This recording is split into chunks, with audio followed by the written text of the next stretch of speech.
बापू कांबळे ना एवढा भारी माणूस आहे ना, घर भेटायच्या आधी तो आमच्या संग पावसात राहिला, त्या ह्याच्यामध्ये बालवाडीमध्ये, माहिती आहे का? एवढा पाऊस रपारपा येत होता तरी आम्ही बघितलेला आहे बापू आमच्या संग राहिलेला आहे.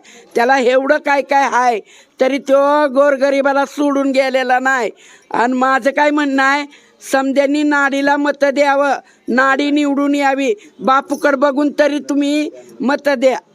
हा असं माझं म्हणणं आहे. बापूला बघून सगळी कामं बापूनी केलेली आहेत, काय कुणी त्या बायांनी नाही केली. बापूनी केलेलं आहे चंबरचं काम. आता 70 लाख रुपये मागतात, कुठनं देणार बापू?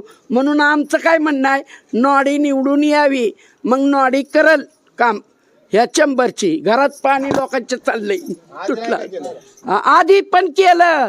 तो निवडून आला ना तेव्हा लोकाला गोरगरिबाला बघितलं, दवाखान्याला गोरगरीब आजारी पडली त्यांना पैसे दिलं, त्यांना धान्य दिलं, दवाखान्याचं बिल भरलं. सगळ्याला बघितलं त्यांनी. बापूचं कुणीही केलं नाही. त्याला हटकून जळतात बापूवर लोक, फलाट द्यायला लागलं जळते ते. असं असतं का कधी? बापूशिवाय माणूस नाही. बापू नाही तर त्याच्या पुरीला निवडून द्या, बापूला तेवढंच सपोर्ट होईल. चंबरचं काम बापू ही करल. आम्ही बोलवलं तरी ती नॉडीला ये म्हणलं ना, शिफारस दे तरी ती येऊन देईल. आणि दुसरीकडे गेल्यावर काय म्हणत्याल, साहेब झोपला इथं नका येऊ अशी म्हणतेली. साहेब झोपला इथं नका येऊ म्हणतेली. आम्हाला बापूवर विश्वास आहे 100%. आणि बापूची पोरगीच निवडून यावी, माझं असं म्हणणं आहे.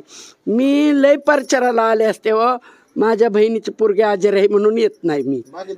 ससून नाही, ते आम्हाला विश्वासच नाही बापू सोडून कुणावरच नाही. गोरगरीब मरत होती, त्यांना पैसे दिलेला आहे बापूनी. ती माझ्या समोर मी होते तवा. माहिती आहे की आम्ही त्यालाच दिलेलं आहे मत. जसं माझं मत निघलं. किती वर्ष झाली तुम्ही राहता इथं? लहानपणापासून जन्मच आमचा इथला आहे. इथं जन्म झालेला आहे. आणि अजून काय माझं म्हणणं नाही, फक्त सगळ्यांनी ना विचार करून नॉडीला निवडून द्या. असं माझं म्हणणं आहे.